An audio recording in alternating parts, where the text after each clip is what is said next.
Bismillahirrahmanirrahim. Assalamualaikum warahmatullahi wabarakatuh.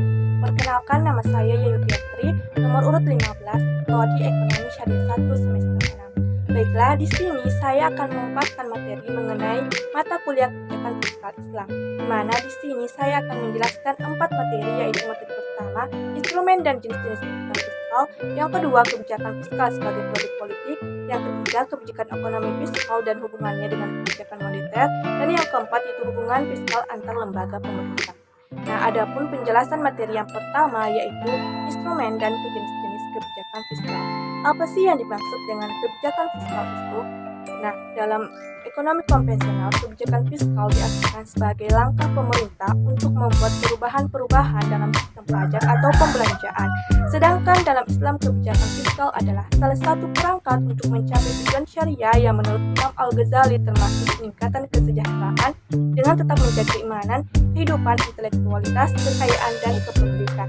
Nah, adapun tujuan kebijakan fiskal yang pertama yaitu menjaga dan mengembangkan perekonomian negara, yang kedua meningkatkan kualitas SDM, yang ketiga menjaga stabilitas harga barang, dan yang keempat mendorong investasi. Adapun tujuan kebijakan fiskal dalam Islam yaitu mempunyai tujuan dalam menciptakan masyarakat yang didasarkan pada keseimbangan distribusi kekayaan dengan meningkatkan nilai-nilai material dan spiritual secara seimbang. Selanjutnya itu instrumen kebijakan fiskal dalam perspektif ekonomi konvensional. Nah, di Warman Andikari menjelaskan bahwa dalam struktur anggaran pendapatan belanja negara terdapat beberapa instrumen dan cara yang digunakan untuk menghimpun dana guna menjalankan pemerintahan. Antara lain yang pertama yaitu melakukan bisnis. Pemerintah dapat melakukan bisnis seperti perusahaan lainnya, misalnya dengan mendirikan badan usaha milik negara. Seperti halnya perusahaan lain dari perusahaan negara ini diharapkan memberikan keuntungan yang dapat digunakan sebagai salah satu sumber pendapatan negara. Yang kedua yaitu pajak. Pengumpulan dana yang umum dilakukan dengan cara menarik pajak dari masyarakat. Pajak dikenakan dalam berbagai bentuk seperti pajak pendapatan, pajak penjualan, dan lain-lainnya. Nah, selanjutnya yaitu meminjam uang. Pemerintah dapat meminjam uang dari masyarakat atau sumber-sumber yang lainnya dengan syarat harus dikembalikan di kemudian harinya. Masyarakat harus mengetahui dan mendapat informasi yang jelas bahwa di kemudian hari mereka harus membayar pajak yang lebih besar untuk membayar utang yang dipinjam hari ini. Selanjutnya itu adapun instrumen kebijakan pendapatan dalam perspektif ekonomi Islam. Yang pertama yaitu zakat. Instrumen kebijakan pendapatan pada masa awal Islam adalah zakat. Zakat yang dikumpulkan berbentuk uang tunai, dirham dan dinar, hasil pertanian dan binatang ternak. Zakat yang pertama diwajibkan adalah zakat fitrah yang diwajibkan pada tahun kedua Hijriah. Zakat fitrah tersebut diwajibkan setiap bulan puasa Ramadan. Besarnya 1 sa kurma, gandum, tepung, keju, atau kismis atau setengah sa gandum untuk setiap muslim, orang bebas, laki-laki dan perempuan, muda dan tua yang dibayar sebelum hari raya Idul Fitri. Nah, selanjutnya itu khums. Instrumen pendapatan lainnya adalah khums. Dalam bahasa Arab, bagian seperlima tersebut dinamakan khums. Rasulullah Shallallahu Alaihi Wasallam biasanya membagi khums menjadi 3 bagian. Yang pertama untuk dirinya dan keluarganya, bagian kedua untuk kerabatnya, dan bagian ketiga untuk anak yatim, orang yang membutuhkan, dan orang yang sedang dalam perjalanan. 4/5 bagian yang lain dibagikan kepada para prajurit yang ikut dalam berperang. Yang ketiga itu jizyah. Selain itu, penerimaan negara lainnya berasal dari sektor jizyah yang dibayarkan oleh non-muslim, khususnya ahli kitab, untuk jaminan perlindungan jiwa, ibadah, dan bebas dari kewajiban militer. Pada masa Rasulullah, besarnya jizyah 1 dinar per tahun untuk orang dewasa yang mampu membayarnya. Perempuan, anak-anak, pendeta, orang gila, dan orang yang menderita penyakit dibebaskan dari kewajiban ini. Selanjutnya itu haraj. Pada tahun ke-7 Hijriah, kaum muslim berhasil menaklukkan Khaybar. Penduduk Khaybar diharuskan menyerahkan setengah dari hasil pertanian mereka kepada Rasulullah yang digunakan untuk kepentingan umum. Hal ini berlangsung selama masa kepemimpinan Rasulullah dan Abu Bakar. Hal inilah disebut dengan pajak tanah. Nah, sumber penerimaan lainnya yaitu sumber penerimaan negara lainnya adalah pusat. Pusat adalah biaya impor yang dikenakan kepada semua pedagang, dibayar hanya sekali dalam setahun dan hanya berlaku terhadap barang yang nilainya lebih dari 200 dirham. Sumber penerimaan negara lainnya adalah pembayaran tebusan tawanan perang.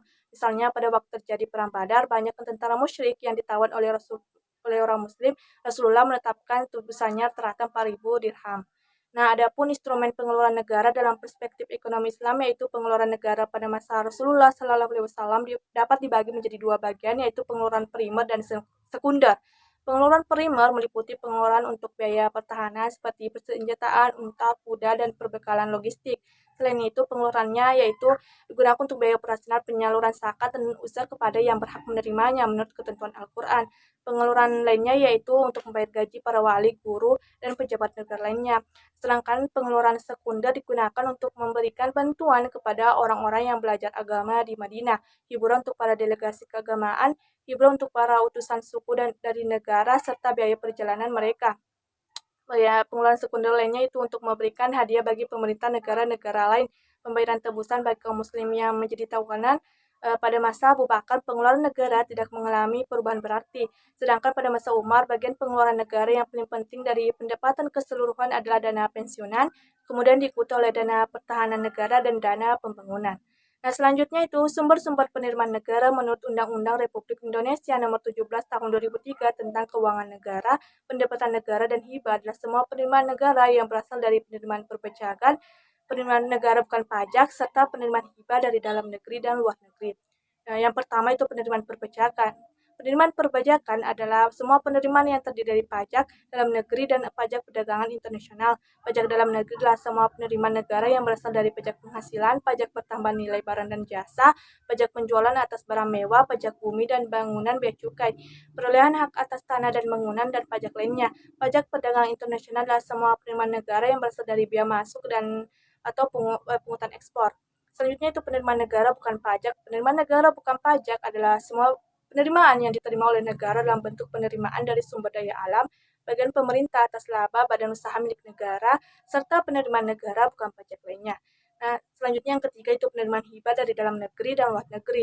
Penerimaan hibah adalah semua penerimaan negara yang berasal dari sumbangan swasta dalam negeri serta sumbangan lembaga swasta dan pemerintah luar negeri. Selanjutnya itu jenis-jenis kebijakan fiskal. Yang pertama itu pembiayaan fungsional. Dalam hal ini, pengeluaran pemerintah ditentukan dengan melihat akibat-akibat tidak langsung terhadap pendapatan nasional, terutama untuk meningkatkan kesempatan kerja. Yang kedua yaitu pengelolaan anggaran. Dalam pendekatan ini, hubungan langsung antara pengeluaran pemerintah dan perpajakan selalu dipertahankan, tetapi penyesuaian dalam anggaran selalu dibuat guna memperkecil kestabilan ekonomi, sehingga pada suatu saat dapat terjadi defisit maupun surplus. Yang ketiga yaitu stabilisasi anggaran otomatis. Kebijakan fiskal mempunyai efek stabilisasi otomatis terhadap permintaan melalui kombinasi antara pengeluaran pemerintah yang merupakan insentif bagi perubahan pendapatan dan pembayaran pajak yang berbeda dengan pendapatan. Yang keempat yaitu anggaran belanja seimbang. Suatu modifikasi dari pembelanjaan atas dasar anggaran yang disesuaikan dengan keadaan adalah pembelanjaan secara seimbang dalam jangka panjang, tetapi ditempuh defisit pada masa deflasi dan surplus pada masa inflasi. Nah, selanjutnya itu materi kedua, kebijakan fiskal sebagai produk politik. Yang pertama itu kebijakan fiskal sebagai produk politik. Nah, sebagai produk politik, kebijakan fiskal tidak akan terlepas dari kedudukan lembaga-lembaga pemerintah. Substansial kebijakan fiskal dimaksudkan untuk tujuan-tujuan ekonomis yang berupa peningkatan kesejahteraan seluruh rakyat. Perumusan kebijakan itu melibatkan keputusan politik. Dalam konteks Indonesia, salah satu bentuk kebijakan fiskal adalah pengelolaan anggaran, di mana eksekutif mengajukan rancangan suatu anggaran ke legislatif. Dalam DPR inilah suatu rancangan itu dibahas untuk disahkan. Berbagai kepentingan bertemu untuk saling bertransaksi. Kebanyakan kasus apabila sudah tercapai kesepakatan nilai-nilai yang tercermin dalam suatu pembahasan draft kebijakan, maka barulah suatu kebijakan tersebut terbentuk. Nah, beberapa contoh kebijakan fiskal sebagai produk politik. Yang pertama itu akibat dari krisis ekonomi 1998 yang menyebabkan sektor real macet dan hiperinflasi. Utang Indonesia pada tahun 2000 mencapai 1.266,1 triliun.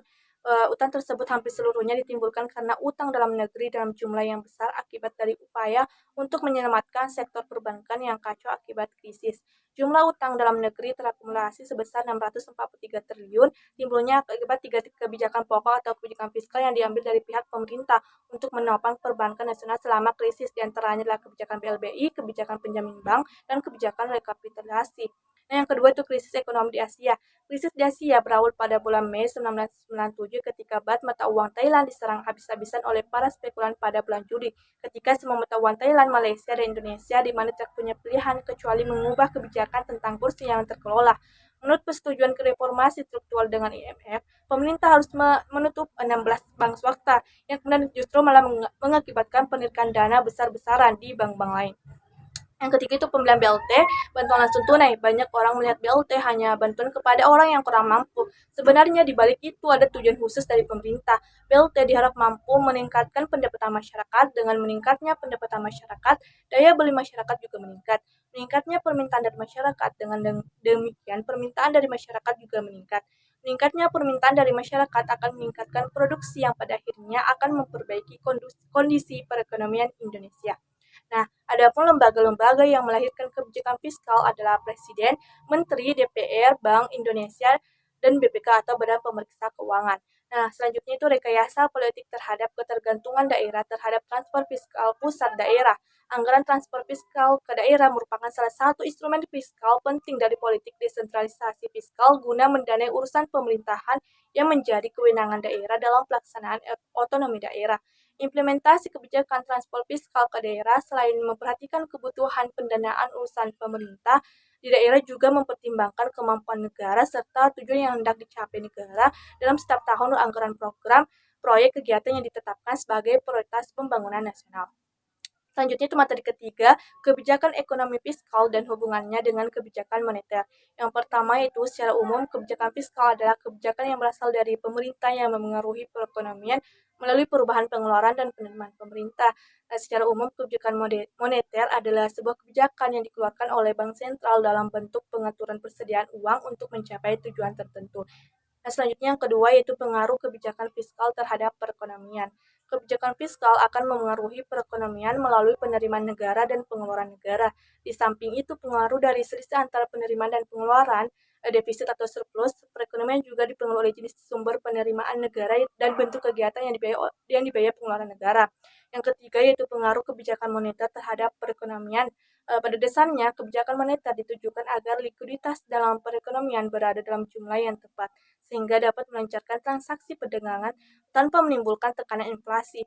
Titik umumnya, pelaksanaan pengaturan jumlah likuiditas dalam perekonomian ini dilakukan oleh Bank Sentral melalui berbagai instrumen khususnya open market operation.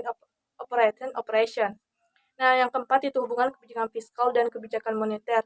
Kebijakan fiskal dan kebijakan moneter tidak dapat dipisahkan satu dengan yang lain di dalam pencapaian target-target ekonomi yang telah ditetapkan. Nah, koordinasi antara kebijakan fiskal dan kebijakan moneter sangatlah diperlukan untuk menetapkan dan mencapai harga target moneter dan defisit fiskal secara konsisten dan dalam rangka mencapai pembangunan ekonomi yang cukup tinggi dan stabil. Adapun upaya yang bisa dilakukan untuk mewujudkan hal tersebut, Bank Indonesia dan Kementerian Keuangan dapat membentuk tim koordinasi yang lebih baik yang akan sangat membantu dalam mencapai target-target secara lebih akurat. Pertama itu selain untuk mendorong perkembangan pasar finansial, juga mendukung pelaksanaan kebijakan moneter dan fiskal melalui pertukaran informasi. Yang kedua yaitu pengelola fiskal dan mengelola moneter hanya memanfaatkan informasi dan data diterbitkan oleh pihak lainnya untuk dipakai dalam penentuan target ekonomi.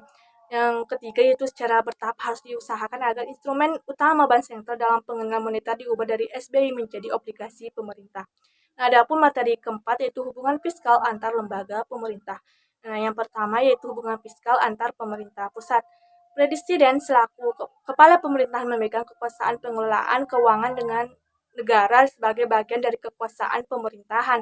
APBN merupakan wujud pengelolaan keuangan negara yang ditetapkan tiap tahun dengan undang-undang. APBN terdiri atas anggaran pendapatan, anggaran belanja, dan pembiayaan. APBN disusun sesuai dengan kebutuhan penyelenggaraan pemerintah, negara, dan kemampuan dalam menghimpun pendapatan negara. Dalam hal ini, perumus kebijakan Presiden dan DPR, pengawas keuangan BPK-BPKP, pelaksana keuangan DPKO, Depdagri, Departemen Teknis harus mengupayakan agar kebijakan fiskal benar-benar bermanfaat bagi rakyat. Dalam hal pertanggungjawaban pelaksanaan APBN, Presiden menyampaikan rancangan undang-undang tentang pertanggungjawaban pelaksanaan APBN kepada DPR berupa laporan keuangan yang telah diperiksa oleh BPK. Yang kedua yaitu hubungan BPK dan DPR. Naskah asli Undang-Undang Dasar 1945 yang disusun oleh The Founding Fathers kita menugaskan BPK sebagai satu-satunya auditor yang melakukan pemeriksaan pengelolaan dan tanggung jawab keuangan negara. Berbeda dengan di banyak negara lainnya, Undang-Undang Dasar 1945 menempatkan BPK sejajar dengan lembaga-lembaga negara yang ada dalam struktur negara kita.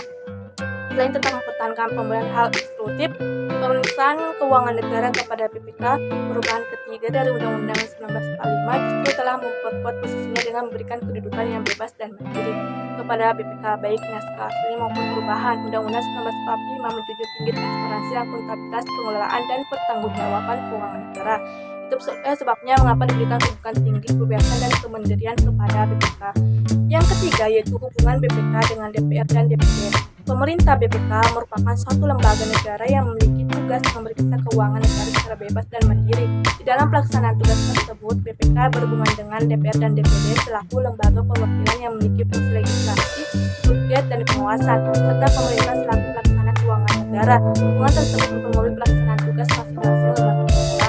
Yang keempat yaitu hubungan pemerintah pusat dengan pemerintah daerah, desentralisasi fiskal. Hubungan antara pemerintah pusat, pemerintah provinsi, dan pemerintah kabupaten kota saling terkait, tergantung dan sinergis sebagai suatu sistem pemerintahan. Salah satu wujud pelaksanaan otonomi daerah ini adalah dengan adanya otonomi dalam aspek pengelolaan keuangan daerah yang disebut otonomi fiskal atau desentralisasi fiskal. Pemerintah daerah diberikan sumber-sumber keuangan untuk menyelenggarakan urusan pemerintahan yang menjadi kewenangan pemerintah daerah. Desentralisasi fiskal memberikan kewenangan kepada daerah untuk mengelola keuangan daerahnya. Daerah diberikan kewenangan dalam menggali sumber-sumber penerimaan sesuai dengan potensi yang dimiliki. Baiklah, itulah tadi materi yang sempat saya paparkan. Lebih dan kurangnya mohon dimaafkan. Wassalamualaikum warahmatullahi wabarakatuh.